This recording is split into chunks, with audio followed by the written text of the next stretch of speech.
जय हिंद दोस्तों, और आप सभी का स्वागत है प्रीतम एकेडमी परिवार में। और मैं हूं पंकज कुमार। तो बात करेंगे दोस्तों कक्षा 8वीं के सामाजिक विज्ञान का मॉडल पेपर पर, यानी कि प्रीवियस ईयर में जो कक्षा 8वीं के लिए मॉडल पेपर निकला था ना, उस पर आज के इस वीडियो पे डिस्कस करेंगे। अब ये सवाल कि सर प्रीवियस वाला मॉडल पेपर से क्वेश्चन आएगा क्या? तो चूंकि मॉडल पेपर के जो क्वेश्चन होते हैं ना, वो इंपॉर्टेंट क्वेश्चन होते हैं, तो चाहे वो प्रीवियस ईयर के हो, चाहे वो अभी प्रेजेंट में क्यों ना हो, वो क्वेश्चन हमेशा आपके लिए इंपॉर्टेंट ही है। जैसे अगर कोई चीज ज्यादा इंपॉर्टेंट है आपके लिए, तो वो आज भी उतना ही इंपॉर्टेंट होगा जो कि 10 साल के बाद आपके लिए इंपॉर्टेंट होगा। तो सारे के सारे एकदम नायाब और तरासे हुए प्रश्न है जो आपके बोर्ड एग्जाम में सीधे रूप से पूछे जाएंगे। तो इनको भी आपको करना है, जो भी मैं करवा रहा हूं, इंपॉर्टेंट बोल के बोलो या मॉडल पेपर बोल के बोलो, तो आपको कर लेनी है। तो यहां पर अगर आप ध्यान से देखोगे तो ये कक्षा 8वीं का आपका मॉडल पेपर है जो कि 2024 में निकला था। तो आपको टोटल 50 मार्क्स का आपका जो है एग्जाम होगा, क्योंकि मॉडल सेट एग्जैक्ट उसी तरह होता है जैसे आपके बोर्ड एग्जाम में प्रश्न पूछे जाते हैं, और ठीक उसी प्रकार का पैटर्न होता है। तो यहाँ पे आप कुछ गाइडलाइंस या इंस्ट्रक्शन देख सकते हो जो कि यहाँ पे पूरा का पूरा दिया है।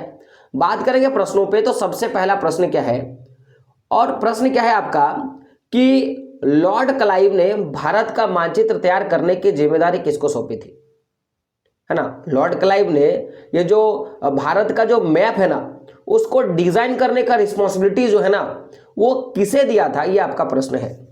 तो इसका आंसर क्या हो जाएगा? ऑप्शन नंबर सी, क्या हो जाएगा? कर्नवालिस। तो कर्नवालिस को, लॉर्ड कर्नवालिस को ये रिस्पॉन्सिबिलिटी सौंपा गया था कि भारत का जो मैप है ना, उसको आपको क्या करना है? डिजाइन करना है। उसको डिजाइन करने का काम, उसको बनाने का काम किसको सौंपा गया था? तो लॉर्ड कर्नवालिस को सौंपा गया था। आगे अगला प्रश्न क्या है आपका कि इतिहास को सामान्यतः कितने कालखंडों में बांटा जाता है, यानी कि जो हिस्ट्री है ना, उसे जनरली कितने पीरियड में डिवाइड किया जाता है? तो याद रखिएगा, इतिहास को हम लोग 3 कालखंडों में या 3 पीरियड में बांटने का काम करते हैं। ठीक है, तो ऑप्शन नंबर आपका क्या होगा? डी जो होगा आपका सही हो जाएगा। आगे बात करते हैं। अगला प्रश्न है आपका कि फोर्ट विलियम किला किस शहर में स्थित है? तो ये जो फोर्ट विलियम किला है ना, ये आपका कलकत्ता में है ना। फोर्ट विलियम जो फोर्ट है वो किस सिटी में बना है? तो आपका कलकत्ता सिटी में बना है। तो ऑप्शन नंबर आपका क्या होगा? सी जो होगा आपका सही होगा। अगला प्रश्न है आपका क्या है कि टाइगर ऑफ मैसूर, है ना, टाइगर ऑफ मैसूर जो है ना, उसे किसे बोलेंगे? Who is now as the tiger of Mysore, किसे टाइगर ऑफ मैसूर के नाम से जाना जाता है? तो याद रखिएगा आपका क्या हो जाएगा? आपका आंसर क्या हो जाएगा? Tiger of Mysore. तो ऑप्शन नंबर आपका हो जाएगा सी, क्या हो जाएगा? टीपू सुल्तान। तो टीपू सुल्तान को टाइगर ऑफ मैसूर कहा जाता है, ये बात याद रखिएगा। आगे बढ़ते हैं। अगला प्रश्न है आपका कि भारत में अंग्रेजों द्वारा किस फसल की खेती किसानों से जबरन कराया गया था, यानी कि कौन सा ऐसा क्रॉप है ना, उसको ब्रिटिश इंडिया के द्वारा एकदम फोर्सफुल्ली जो है उसको उगाने का, उसे बोने के लिए फोर्स किया गया था। तो याद रखिएगा कि वो फसल आपका क्या है? नील। क्या है? नील, जिसे क्या बोलेंगे? इंडिगो। तो इंडिगो क्रॉप है जिसको ब्रिटिश इंडिया ने बहुत ज्यादा फोर्सफुल्ली जो है ना, वो बात किया था कि आपको क्या करना होगा, इसका खेती आपको करना होगा। तो ऑप्शन नंबर क्या होगा? बी, यानी कि इंडिगो जो होगा इसका सही होगा। अगला प्रश्न है आपका, ये संथाल, मुंडा और उराव किस राज्य की प्रमुख जनजातियां हैं? संथाल, मुंडा एंड ओराव जो है ना, वो मेजर ट्राइब्स है किस स्टेट का, ये आपका पूछ रहा है। तो ये और किसी का नहीं बल्कि आपको याद होगा ये झारखंड का। किसका? ये झारखंड का जो है आपका मेजर ट्राइब है ना। मेजर क्या है आपका? ट्राइब्स है। चलिए बात करते हैं आगे। अगला प्रश्न है आपका कि भारत में पहला सूती कपड़ा मिल कहाँ स्थापित किया गया था? फर्स्ट कॉटन टेक्सटाइल मिल जो है ना, वो कहाँ पे एस्टेब्लिश किया गया था? इंडिया में। तो याद रखिएगा ये कहीं और नहीं, बंगाल में। कहाँ पे? बंगाल में। ऑप्शन नंबर आपका क्या होगा? बी क्या होगा आपका सही होगा।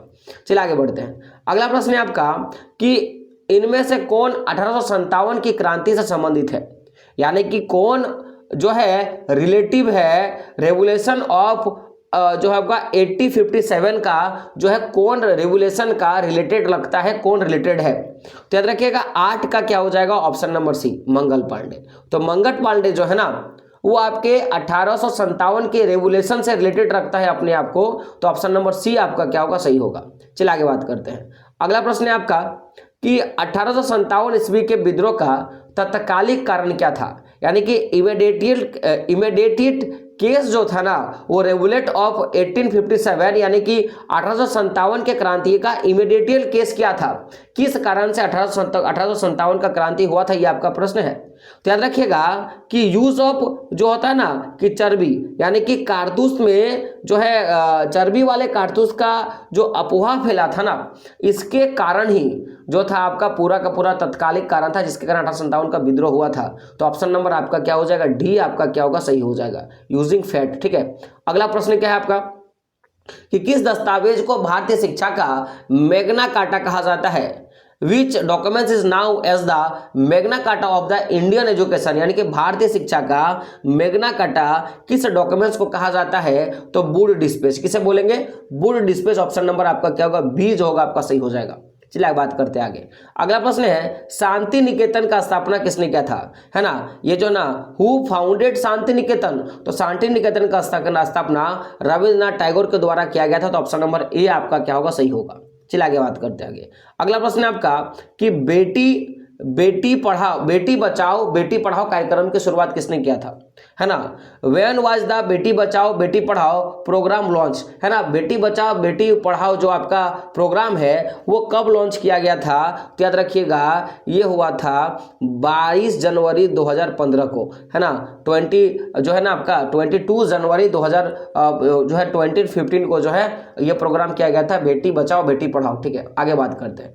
अगला प्रश्न है आपका, प्रश्न को ध्यान से देखो आप, प्रश्न है कि इनमें से कौन से समाज सुधारक को अपने पुत्री की शादी एक विधवा से, अपना पुत्र का शादी एक विधवा से करके एक मिसाल देश के लिए पेश किया था, यानी कि कौन ऐसा जो महान पुरुष है ना जो क्या किया था कि समाज को सुधारने के लिए अपने पुत्र का शादी एक विधवा से किया था, कि कुछ समय विधवा विवाह जो प्रचलन नहीं था। तो याद रखिएगा कि ऐसा कौन सोशल रिफॉर्मर था जो अपना सन का मैरिज जो था ना वो किससे किया था, तो एक विधवा औरत से किया था। तो ऑप्शन नंबर क्या हो जाएगा आपका सी, क्या हो जाएगा, ईश्वर चंद्र विद्यासागर। तो ईश्वर चंद्र विद्यासागर ने सोसाइटी को जो आपका रिफॉर्म करने के लिए अपने सन का जो है मैरिज ना वो आपका विधु से करवा दिया था। तो याद रखिएगा ऑप्शन नंबर सी क्या होगा, ईश्वर चंद्र विद्यासागर। अगला प्रश्न है आपका कि इनमें से कौन स्त्री पुरुष तुलना पुस्तक के प्रकाशन से संबंधित है। एगो किताब निकला था ना जिसे हम लोग क्या बोलेंगे कि जेंडर कंपैरिजन, क्या बोलेंगे, जेंडर कंपैरिजन नामक एक पुस्तक निकला था। और इस स्त्री पुरुष का जो तुलनात्मक पुस्तक है इसको किसने निकाला था, तो याद रखिएगा इसे ताराबाई शिंदे ने जेंडर कंपैरिजन नामक एक बुक जो है वो पब्लिश किया था।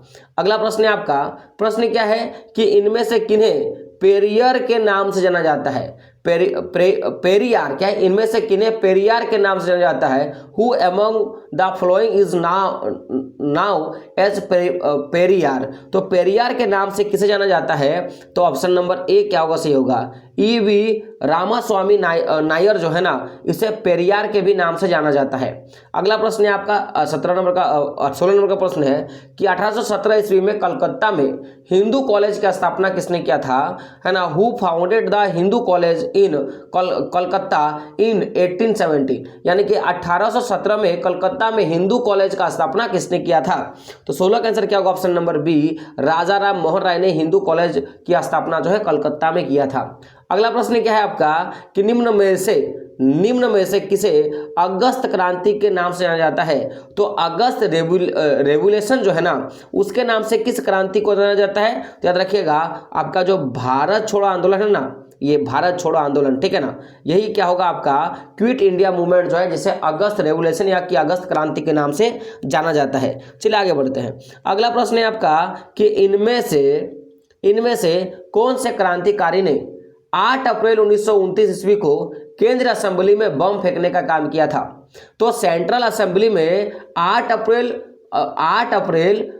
1929 में बम जो है ना थ्रो करने का काम किसने किया था, किस रेवोल्यूशनरी ने किया था। आपको ही प्रश्न है कि which of the following revolutionary throw a bomb in the central assembly on 8 April, है ना, जो है आपका 1929 को। तो ये किसने ये काम किया था, तो याद रखिएगा भगत सिंह ने काम किया था कि केंद्र असेंबली पर बम फेंकने का काम किया था। इनको बोलना था ना कि ब्रिटिश इंडिया बहरी हो चुकी है, उनको सुनने के लिए उनके कान का द्वार खोलने के लिए बम फेंकना होगा। ठीक है, तो ऑप्शन नंबर बी आपका क्या होगा, सही होगा। अगला प्रश्न क्या है आपका, देख सकते हो, प्रश्न है कि झारखंड में कौन से हॉकी खिलाड़ी ने भारत को ओलंपिक, विश्व कप एवं एशिया खेल तीनों में पदक दिलाने वाली टीम का सदस्य रहा है। यानी कि भारत को हॉकी में, ओलंपिक में, विश्व कप में और एशियाई खेलों तीनों में क्या किया था, पदक दिलाने वाला जो टीम था उसमें कौन जो था वो भाग लिया था। तो याद रखिएगा ऑप्शन नंबर बी क्या होगा, माइकल किडो जो था वो ऐसा काम किया था। ठीक है, जो कि आपका इंडियन ओलंपिक, एशियन गेम और ऑल सीरीज में, है ना, क्या किया था कि जो है पदक दिलाने का काम किया था, उस हॉकी टीम का वो क्या था, मेंबर था, तो माइकल किंडो होगा। अगला प्रश्न है आपका कि पवन चक्की किस प्रकार के संसाधन का उदाहरण है। तो पवन चक्की जो है ना वो किस प्रकार का होगा, तो पवन चक्की जो है ना एक नवीकरण संसाधन के उदाहरण के अंतर्गत आता है, क्योंकि ये क्या करेंगे कि पवन से ऊर्जा का उत्पादन जो है वो बार बार देते रहेगा। तो ऑप्शन नंबर बी आपका क्या होगा, सही होगा। कहीं ना कहीं इसे हम लोग मानव निर्मित संसाधन भी हम लोग बोल सकते हैं। ठीक है, तो अब यहाँ पे कंफ्यूजन है कि पवन चक्की किस प्रकार का संसाधन का उदाहरण होगा। तो मेरे हिसाब से जो है ना ये आप इसको नवीकरण संसाधन के अंतर्गत ही रखोगे। ठीक है, ऑप्शन नंबर बी आपका क्या होगा, सही होगा। अगला प्रश्न है आपका कि भारत के अंतरिक्ष एजेंसी इसरो द्वारा अभी हाल ही में कौन सा मिशन चंद्रमा पर सफलतापूर्वक भेजा गया है। तो याद रखिएगा जो आपका चंद्रयान 3 है ना, चंद्रयान 3 जो है उसे जो है भेजा गया है ना। Which mission was successfully sent to the moon by Indian space agency ISRO, है ना, रिलेटेड। तो याद रखिएगा चंद्रयान जो 3 है ना वही आपका इसका आंसर हो जाएगा। ऑप्शन नंबर आपका क्या होगा, सी जो होगा आपका सही होगा। चलिए आगे बात करते हैं। अगला प्रश्न है आपका 22 नंबर का कि चंद्रमा के दक्षिण ध्रुव पर पहुंचने वाला पहला देश कौन सा है। चंद्रमा के दक्षिण ध्रुव पर पहुंचने वाला पहला जो है आपका देश कौन सा है, तो जो है ना which is the first country to reach the south pole of moon, है ना, साउथ पोल ऑफ मून में पहुंचने वाला जो पहला देश वो कौन है, इंडिया है। अगला प्रश्न है आपका, प्रश्न देख सकते हो क्या है कि इनमें से कौन मृदा के निम्नीकरण में सहायक है ना। तो आपका जो मृदा के निम्नीकरण में जो सबसे ज्यादा सहायक है वो आपके क्या हो जाएंगे, आपके ऑल द अबव हो जाएगा। यानी कि वनोन्मूलन, है ना, रासायनिक उर्वरक का अत्यधिक प्रयोग, उसके बाद क्या होगा अति पशुचारण और उपरोक्त सभी। यानी कि अगर बात किया जाए ये सभी के सभी क्या है, इसके उदाहरण हो जाएंगे। ऑप्शन नंबर डी आपका क्या होगा, सही हो जाएगा। चलिए बात करते हैं आगे। अगला क्या है कि पृथ्वी पर उपलब्ध कुल जल का कितना प्रतिशत भाग पीने योग्य है। यानी कि पृथ्वी पर जितना भी पानी है उस पानी का लगभग कितना परसेंट ही हम लोग जो है उसको पी सकते हैं। तो याद रखिएगा 2.7 जो आपका परसेंट है वही पानी जो है टोटल अवेलेबल वाटर है अर्थ में जिसको हम लोग पी सकते हैं। तो ऑप्शन नंबर आपका क्या होगा, सी जो होगा आपका सही होगा। अगला प्रश्न है मुख्यमंत्री कौशल विकास योजना किससे संबंधित है। मुख्यमंत्री कौशल विकास योजना जो है वो किससे संबंधित है, तो याद रखिएगा युवाओं के कौशल विकास से, है ना, युवाओं के कौशल विकास से, स्किल डेवलपमेंट ऑफ यूथ से संबंधित। ऑप्शन नंबर आपका क्या होगा, सी होगा आपका सही होगा। अगला प्रश्न क्या आपका कि विश्व में सबसे अधिक कोयला उत्पादन किस देश के द्वारा किया जाता है। तो कोयला का उत्पादन सबसे ज्यादा जो है आपका वो चीन के द्वारा किया जाता है ना। Largest producer of coal in the world का बात किया जाए तो कौन है, आपका चीन है। चलिए बात करते हैं आगे। अगला प्रश्न है आपका कि इनमें से कौन से फसल को सफेद सोना के नाम से जाना जाता है। तो सफेद सोना के नाम से कपास को किसको कहा जाता है, कपास को, और जूट को जो है गोल्डन फीवर यानी कि सुनहरा रेशा के नाम से जाना जाता है, ये बात याद रखिएगा। अगला प्रश्न क्या आपका कि एपीकल्चर किस चीज से संबंधित है। तो एपीकल्चर जो है ना माय डियर फ्रेंड वो मधुमक्खी के पालन से संबंधित है। तो ऑप्शन नंबर आपका क्या होगा, सही होगा। व्हाट इज द एपीकल्चर जो आपका रिलेटेड टू, तो किसका होगा आपका, याद रखिएगा ऑप्शन नंबर सी क्या होगा, बिग पिकिंग्स होगा। ऑप्शन नंबर आपका सी जो होगा सही होगा। अगला प्रश्न है आपका कि इनमें से कौन सा देश मसाले उत्पादन में प्रमुख है ना। लार्जेस्ट प्रोड्यूसर ऑफ स्पाइस, है ना, तो मसाले के लिए सबसे ज्यादा कौन सा देश अग्रणी है? तो और कोई नहीं, इंडिया होगा, भारत होगा। ऑप्शन नंबर ए आपका क्या होगा? सही होगा। अगला प्रश्न आप क्या है कि निम्नलिखित में कौन खनिज आधारित उद्योग है? खनिज आधारित उद्योग कौन सा है? तो याद रखिएगा लोहा उद्योग, आयरन स्टील जो है ये आपका मिनरल बेस्ड इंस्टीट्यूट है। तो ऑप्शन नंबर आपका क्या हो जाएगा? बी जो होगा आपका सही हो जाएगा ना। इंडस्ट्री है तो ऑप्शन नंबर बी आपका क्या होगा? सही होगा। क्या है? Which of the following is a mineral based industry? तो क्या होगा? Iron steel. Option number B आपका क्या होगा? सही होगा। अगला प्रश्न है आपका कि भारत का पीटर्सबर्ग किस शहर को कहा जाता है? Which city is now as a Petersburg of India? तो याद रखिएगा ऑप्शन नंबर आपका क्या होगा? डी, जमशेदपुर। तो जमशेदपुर को पीटर्सबर्ग ऑफ इंडिया कहा गया है। अगला प्रश्न है आपका कि झारखंड का कौन सा स्थान उर्वरक उद्योग के लिए सबसे ज्यादा प्रसिद्ध है? कहां पे सबसे ज्यादा जो है ना आपका फर्टिलाइजर इंडस्ट्री है ना? Which place of Jharkhand is famous of fertilise industry? तो याद रखिएगा ये कौन सा जगह होगा? तो सिंदरी। तो सिंदरी में जो है सबसे ज्यादा उर्वरक का उत्पादन होता है, फर्टिलाइजर का जो है आपका प्रोडक्शन होता है। अगला प्रश्न क्या है आपका? प्रश्न है कि इनमें से जनसंख्या परिवर्तन का क्या कारण है ना? Which of these is due to population change ना? पॉपुलेशन चेंज का क्या क्या कारण है? तो बर्थ रेट, डेथ रेट, आपका ट्रेवल और ऑल ऑफ दिस। तो क्या होगा? उपरोक्त सभी, यानी कि जन्म दर, मृत्यु दर और प्रवास, ये तीनों कारण है किसी भी क्षेत्र के जनसंख्या के घटने का या बढ़ने का।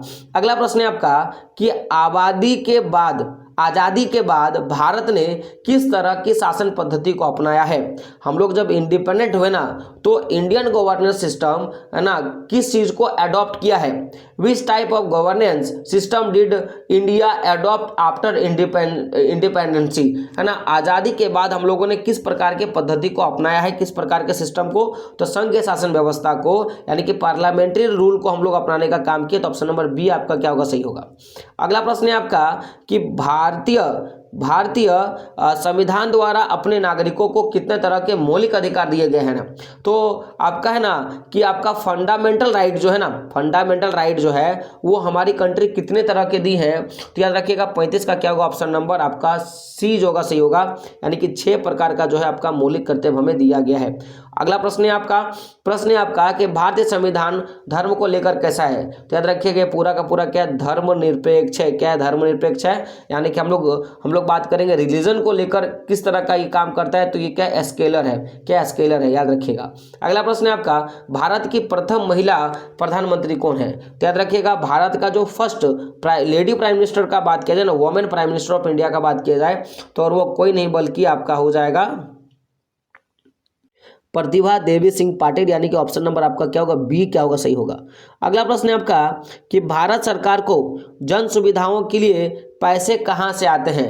ये जो जितने भी आप जन सुविधाएं देखते हो ना, है ना, जो भी पब्लिक जो आपका जो पब्लिक के लिए जो पैसा आता है, जन सुविधा जो होती हैं उसका पैसा कहाँ से आता है? तो आपका क्या होगा? ऑप्शन नंबर है, यानी कि टैक्स से जो है सभी जन सुविधाओं के लिए पैसा आता है। अगला प्रश्न है आपका कि इनमें से कौन भारतीय सदन तीनों अंगों से संबंधित है? इनमें से कौन भारतीय सदन के तीनों अंग से आपका संबंधित है? तो देखिए ऑप्शंस क्या है, आंसर सीधा हो जाएगा कि लोकसभा, राज्यसभा और राष्ट्रपति, है ना। तो इंडियन पार्लियामेंट का जो 3 ऑर्गेन्स है ना वो क्या है आपका? Lok Sabha, Rajya Sabha and president. इसका आंसर हो जाएगा ऑप्शन नंबर सी आपका क्या होगा? सही होगा। अगला प्रश्न है आपका कि केंद्र में सरकार बनाने के लिए किसी भी दल यानी कि पार्टी के पास कम से कम लोकसभा के कितने सीटें होनी चाहिए? तो 40 का आंसर होगा ऑप्शन नंबर सी, यानी कि 272 सीटें। कितना? 272 सीटें होनी चाहिए, आधा से अधिक, याद रखिएगा। तो ऑप्शंस क्या है कि Lok Sabha MPs required of the any party of the from government of the centre में मिनिमम कितने नंबर का? देखिए प्रश्न क्या पूछा है, what is the minimum number of Lok Sabha MPs, है ना, required of any party to from the government at the centre में पार्टी बनाने के लिए कितनी सीटें चाहिए? तो 272 सीटें चाहिए। ऑप्शन नंबर आपका बी होगा, सही होगा। अगला प्रश्न है आपका कि किसको भारतीय सदन का उच्च सदन कहा जाता है। तो किसको जो है भारतीय सदन का उच्च सदन कहा जाता है? तो याद रखिएगा राज्यसभा को। किसको? राज्यसभा को जो है वो अपर हाउस कहा जाता है इंडियन पार्लियामेंट का। अगला प्रश्न है आपका कि इनमें से भारत के किस राष्ट्रपति के नाम पर शिक्षक दिवस मनाने का काम करते हैं? शिक्षक दिवस किसके नाम पे मनाते हैं? तो सर्वपल्ली राधाकृष्णन, टीचर डेज। ठीक है, ऑप्शन नंबर क्या होगा? Sarvepalli Radhakrishnan. Option number A क्या होगा? सही होगा। आगे बढ़ते हैं। तो अगला प्रश्न क्या है कि इनमें से किस संस्था का काम देश के नागरिकों के लिए कानून बनाने का है? तो जो संसद है यानी कि पार्लियामेंट है ना, ये क्या करता है? इंस्टीट्यूशन लागू करने का काम करता है। तो ऑप्शन नंबर डी क्या होगा? आपका सही होगा।